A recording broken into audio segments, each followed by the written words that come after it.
Welcome to the Core Key Concepts screencast. This is part 2 of the guided tour series. In this screencast, I will outline the key concepts that make Core a unique and valuable tool. Core's integrated system design repository supports the many individuals who are adding, deleting, changing, and reviewing design information that results in the specification of a system. This centralization allows all team members to work from a common controllable baseline. Additionally, this approach is key to providing consistency of the elements in the system design and assures that all design views are synchronized and consistent. Our approach to attaining an explicit system specification is grounded in the use of the system definition language provided with Core. The system definition language is a formal, structured language which avoids the ambiguity inherent in using English to define or specify a system. The precise meaning of each language concept is fixed and documented to enhance team communication and assure unambiguous interpretation of specifications using this language. Let's take a deeper look at the system definition language, exploring how this translates into the specific pieces of the core schema.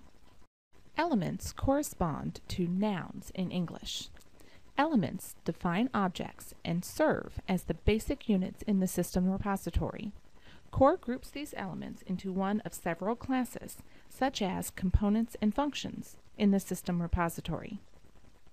Relationships are similar to verbs. To be precise, a relationship that defines a link between two elements corresponds to the mathematical definition of a binary relation. Relationships are not commutative, where each relationship has a definite subject and object. However, for each relationship, there is a complementary relationship that defines the link from the object to the subject.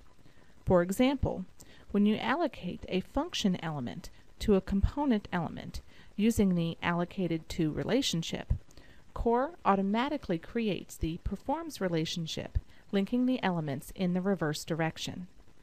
Attributes further describe elements, much like adjectives modify nouns. The attributes of an element serve to define critical properties of elements.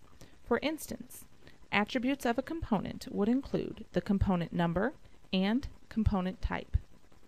Attributed relationships correspond to adverbs in English.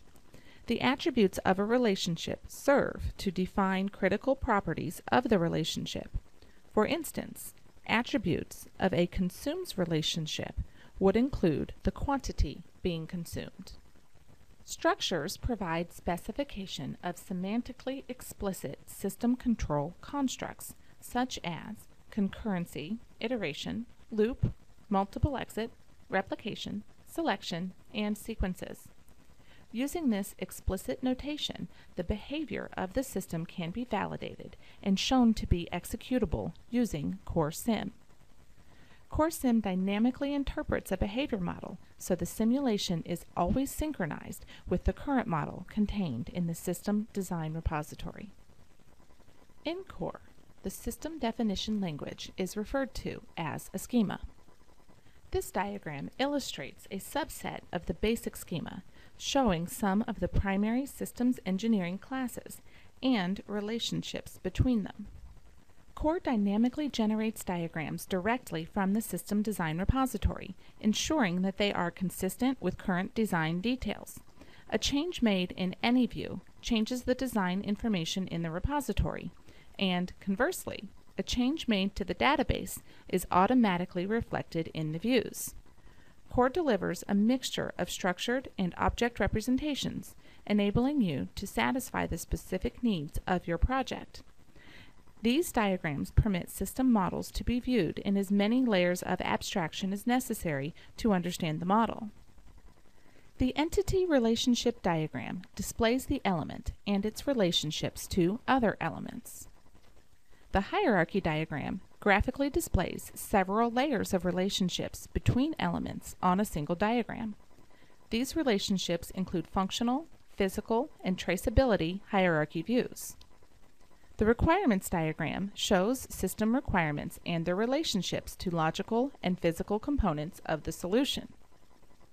The use case diagram describes the functionality of a system in terms of how its users interact with the system to achieve their goals.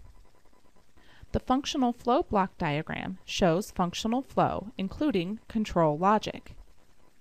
The enhanced functional flow block diagram and activity diagram portray behavioral flow, control logic, and inputs, outputs, and triggers. The sequence diagram represents the interactions between functions and their corresponding components. The integration definition for function modeling diagram, commonly referred to as the IDEF0, shows functions, inputs, outputs, controls, and mechanisms.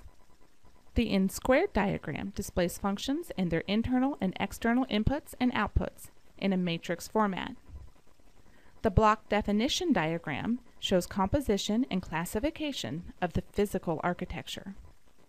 The physical block, interface block, and internal block diagrams show composition and connectivity, both physical and logical, of the physical architecture. The Core Report Generator enables you to extract information from the Core System Design repository and present it in virtually any desired format. Reports allow you to view the system design information in different ways. Reports in Core can range from a simple query to complex formal documents. Reports and analyses for engineering and management support are generated through the use of more than 50 standard utilities, queries, and report templates provided with Core. Most reports are generated using rich text format that can be imported into word processors such as Microsoft Word for previewing, editing, and printing. This concludes Part 2 of the guided tour. The next screencast in this series covers Part 3, Examining Core. If you have any questions or concerns, let me know. Email me at support@vitechcorp.com.